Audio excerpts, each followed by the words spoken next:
بسم الله الرحمن الرحیم. د ټولو نه مخکې زه ټول افغان ولس ته د مینې نه ډک سلامونه وړاندې کوم. زما د نننۍ بیانیې موضوع ده بلوچ د تاریخ په رڼا کې اتمه برخه. ګرانو وطنوالو، د پاکستان د فوج آیسای لیویز او فرنټیر کور د لاسه د بلوچانو د تختولو او وجلو د ظلمونو په لیدلو سره بلوچانو د کال 2014 د اکتوبر په 20مه له کوټې څخه تر کراچۍ پورې لانګ مارچ پیل کړو. په دې اوږد او ستونزمن مارچ کې 20 ښځې، ماشومان او نارینه شامل وو، سره له دې چې د دوی خپې د پیاده مزل په وجه پولې شوې او زخمي شوې وې. دوی د نومبر په 5مه کراچۍ ته ورسېدل. په کراچۍ پریس کلب کې په زرګونو کسانو د دوی هرکلی وکړو. دا بلوچ بیچارهګان لا په لانګ مارچ کې وو چې دوی ته خبر راغی چې په خوزدار توتک کې 8 ډلیز قبرونه وموندل شول چې شاوخوا 109 شکنجه شوي د بلوچو جسدونه پکې وو. په مارچ 2020 کې نګیل ایډمز چې د دولت مشترکه دفتر کې د بهرنیو چارو او په انګلستان کې د نړیوالې پراختیا څانګې وزیر وو، په رسمي توګه اعلان وکړو چې دوی د بلوچستان په خوزدار، تربت او ډیره بوکټې کې د ډلیزو قبرونو د راپورونو څخه خبر دي. د شکنجې یا وژل کېدو د دوامداره ګواښ لاندې جوړ کولو کې هیڅوک هم د یو ډیموکرات په توګه شتون نه لري. دا احساس نه یوازې د ژورنالیستانو لخوا تجربه شوی دی، بلکې د پاکستان اکاډمیکانو، فعالینو، دانشورانو او زده کوونکو لخوا هم منل شوی دی. په داسې یو هیواد کې چې هر څه د فوج او استخباراتي ادارو په لاس کې وي او هغوی د جمهوریت په خپله دښمنان وي، نو په هغې هیواد کې به د عام ولس نه څوک څه تمه وکړي چې هغوی دې د جمهوریت ملاتړ وکړي. په پاکستان کې په ځانګړې توګه له کال 2002 راهیسې د جبري بېدرکې کېدل په چټکۍ سره یو نوی معمول ګرځېدلی دی. په بلوچستان او خیبر پښتونخوا کې د ازادي غوښتونکو خوځښتونو د مخنیوي لپاره د دولتي ادارو لخوا دا پدیده ډیره زیاته کارول شوې ده. د ملګرو ملتونو د بشري حقوقو شورا د 30مې باقاعده غونډې په ترڅ کې د جبري یا غیر ارادي ورکېدو په اړه د کاري ډلې سره متقابل ډیالوګ کې د انټرنیشنل کورټ اف جسټس لوړپوړي حقوقي سلاکار ښاغلي میټ پالرډ وویل چې د پاکستان حکومت د جبري ورکېدو په یوه قضیه کې هم یو مجرم محکمې ته نه دی وړاندې کړی. نو که د میټ پالر خبرې ته په غور سره وکتلی شي، نو دا د دې خبرې دلالت کوي چې د پاکستان فوج او استخباراتي ادارې دا ټول کارونه په خپله کوي. خو د پاکستان فوج دا یو ډېر لوی غرور لري چې دوی د پاکستان اصلي واکمنان دي. دوی نه د مافیت احساس کوي او نه هم په دې اړه غمجن دي. نو پایله یې دا ده چې وضعیت په چټکۍ سره د خرابېدو لوري ته روان دی. په 1901 کال کې په ختیځ پاکستان کې هم دا حالت و. نو دې حالاتو بلوچان هم د بنګالیانو په څېر له پاکستان څخه خپلواکۍ ته اړ کړي دي. په بلوچستان کې بلوچان له کلونو راهیسې په چوپتیا کې زورلي کېږي. دوی نه یوازې د پاکستان د فوج د مارټر مرمو د لاندې خپل کورونه، بازارونه او کلي ړنګېدل لیدلي دي، بلکې د دوی ټولنیز او کلتوري جوړښتونه هم له منځ نه تللي دي. امریکا او لویدیځ په خپل نیک نیت قانع کولو لپاره د اسلام آباد ناوړه هڅو د پښتنو او د بلوچو په سیمه کې اور بل کړی دی او د بېګناه ملکي وګړو په نښه کولو سره پاکستان د پښتنو او د بلوچو ټولې ټولنې دې ته اړ کړي دي چې له خپلو ځمکو او کورونو څخه کډه وکړي. خو د تبعیې او لوټمارۍ ترڅنګ په ټول هېواد، په ځانګړې توګه په پنجاب کې پښتنو او بلوچو ته د ترهګرو په سترګه ګوري او ډېر بد برخورد ورسره کوي. بلوچ او پښتانه کلونه د تش په نامه ستراتیژیکو ګټو په خاطر د ترهګرو ډلو له امله قربان شوي دي. د دوی کلي په بمونو الوځول شوي دي او د دې ټولو ترهګرو په شا د پاکستان فوج او آیسای ولاړ دي. خو د دنیا په سترګو کې د دوړو اچولو لپاره د پاکستان فوج او آیسای د ترهګرۍ ضد عملیاتو په نوم بلوچ او پښتانه خپلو کورونو پرېښودو ته اړ شوي دي. په زرګونو ځوانان په غیر قانوني توګه ورک شوي دي. ډېر قومي مشران، ډېر دیني، سیاسي او د محصلینو مشران په ساده ډول وژل شوي دي. پاکستان د پښتنو او د بلوچو په سیمه کې لکه خیبر پختونخوا او بلوچستان کې د دې جرمونو مجرمینو محاکمه کولو کې بشپړ ډول پاتې راغلي دي، ځکه چې دا هر څه خو دا ترهګر د پاکستان د فوج او آیسای په ملاتړ کوي. هر ډول خلک، سیاسي مخالفین، عام وګړي، فعالان او دانشوران په داسې حال کې چې هغوی هیڅکله وسله هم نه درلوده د فوج سره د مقاومت په بهانه یا ورکیږي یا وژل کیږي. د بشري او مدني حقوقو لپاره دا ډول سولیز حرکت چې د ختیځ پاکستان د هغه وخت د اوسیدونکو لخوا پیل شوی و چې د ورته ناوړه چلن قرباني شوی و په زور سره وځپل شو. نو پایله دا شوه چې د ختیځ پاکستان نه بنگلاديش جوړ شو. د پاکستان د فوج تاریخ دا دی چې دوی چرته هم په جنگ کې ګټه نه کړې، بلکې په هر یو جنگ کې دښمن ته د اوښ پلونه جوړ کړي دي. نو دا کار دوی په ختیځ پاکستان کې هم کړی و، خو دوی په ختیځ پاکستان کې بنګالي ښځې شرمولې. خو هر کله چې د پاکستان 93,000 فوجیانو د ډاکا په ریس ګراوند کې خپل پتلونونه پرېښودل، نو دوی د ځان سره پاکستان ته یو تجربه راوړه. نو د بلوچستان د ضعیف سرچینو له مخې په بلوچستان کې د بلوچو ښځو د جبري بېدرکه کولو، جنسي تیرې او وژنې عمل له بنګلاديش څخه د ماتې خوړلې پاکستاني فوج له راستنېدو وروسته پیل شو.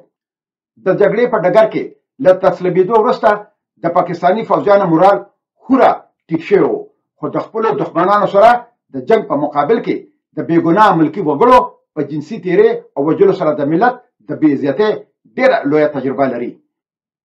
نو چې څنګه دوی هېڅکله په یوه جګړه کې نه دي بریالي شوي، نو د خپلې ماتې غچ په کلو سوځولو، د څاروو په ګډون د قیمتي مالونو په لوټلو، د ښځو، نارینهو او ماشومانو په تښتولو، شکنجه کولو، جنسي تیرې او وژلو، حتی د دوی د حیاتي اعضاو په ایستلو او خرڅولو سره اخلي. د بنگلاديش د جګړې پر مهال د جنسي تیري وحشت په بشپړ ډول روښانه کول کلونه ونیول، او همداسې به دا کلونه ونیسي تر څو د بلوچو ښځو حالت په بشپړه توګه ښکاره شي. یو بلوچ مشر وایي چې د پاکستان د شکنجې ځایونو کې د پاکستان فوج یو جنسي تیرې کوونکی فوج دی. دوی زموږ د ښځو او ماشومانو بې عزتي کوي، جنسي تیرې کوي او شکنجه کوي. خو زه د ملګرو ملتونو، امریکا، هند او اروپایي اتحادیې په چوپتیا ډېر حیران او په غوسه یم. بلوچستان د میندو د مړینې، د ښځو د بېسوادۍ، بېروزګارۍ او د جنسیت د توپیر له مخې د پاکستان د صوبو ترمنځ په درجه بندۍ کې لومړی ځای لري. د پاکستان د ټولنیز او د ژوند معیاري اندازه کولو سروې له مخې د بلوچستان ایالت په شاوخوا 10 ښځو او نجونو کې 7 هېڅکله ښوونځو ته نه دي تللې.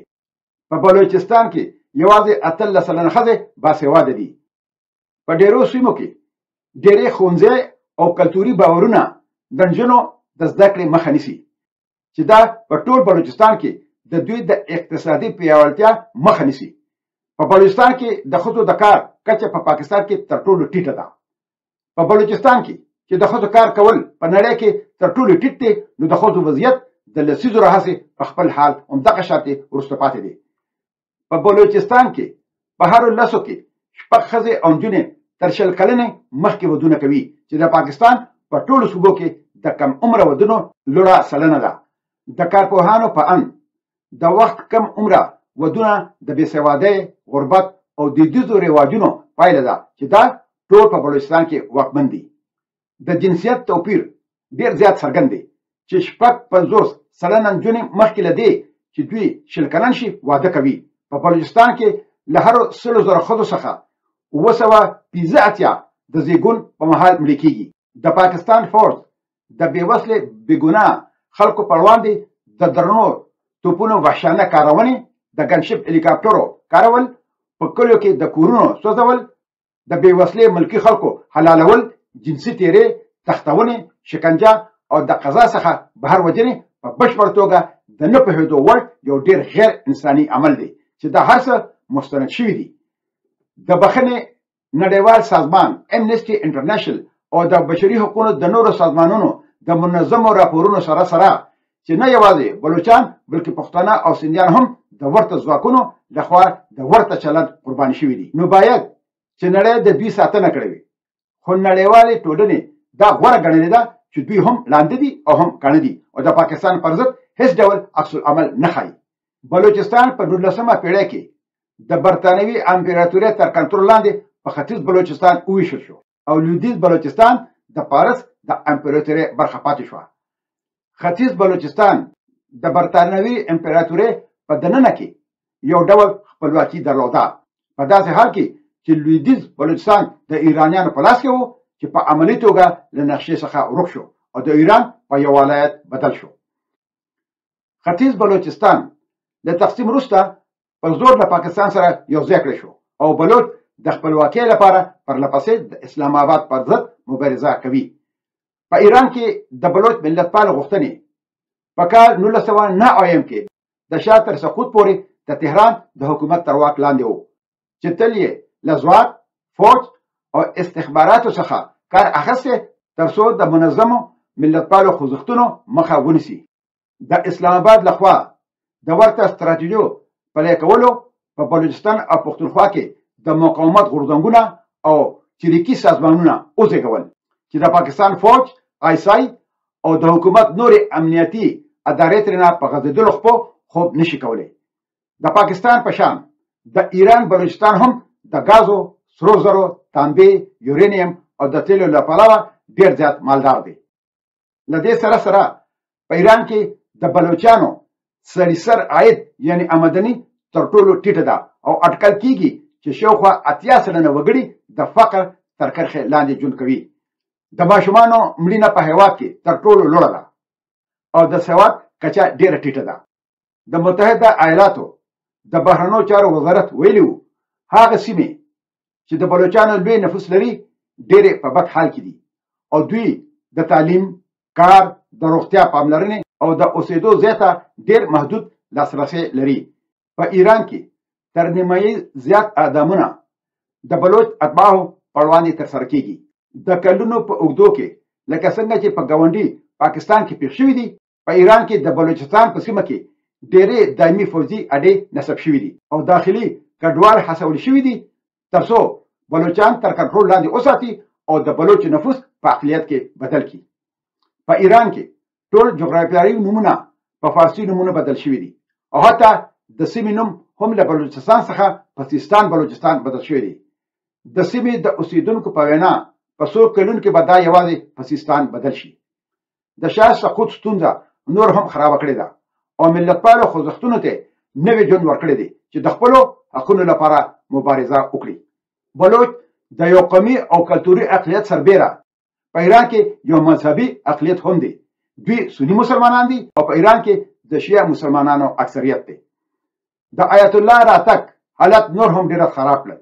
شیعه مبلغین له تهران څخه سیمې ته د خلکو د بدلولو لپاره لیږل شوي او د کار فرصتونه او په ښوونځو کې زده کړې هغو کسانو ته نه ورکړل کېږي چې کله هغه شیعهګان نشي. نو یو بلوچ وایي چې له تهران څخه رالیږل شوي شیعه مبلغینو موږ ته وویل چې موږ به هېڅ کار یا ښوونځی او نور هېڅ فرصت ونه لرو تر څو چې موږ شیعهګان نشو. په ایران کې داسې بلوچان هم شته چې هغوی هم جنګیږي مګر دوی د خپلواکۍ لپاره جګړه نه کوي، یوازې د ایران څخه د ډېرو حقونو ترلاسه کولو لپاره خپله مبارزه مخ په وړاندې بوځي. او په حقیقت کې د جندالله او نورو جنګیالو ډلو تل هدف یوازې په ایران کې د مدني حقونو ترلاسه کول دي، نه چې د ایران نه ازادي اخیستل دي او یا د تهران رژیم نسکورول دي.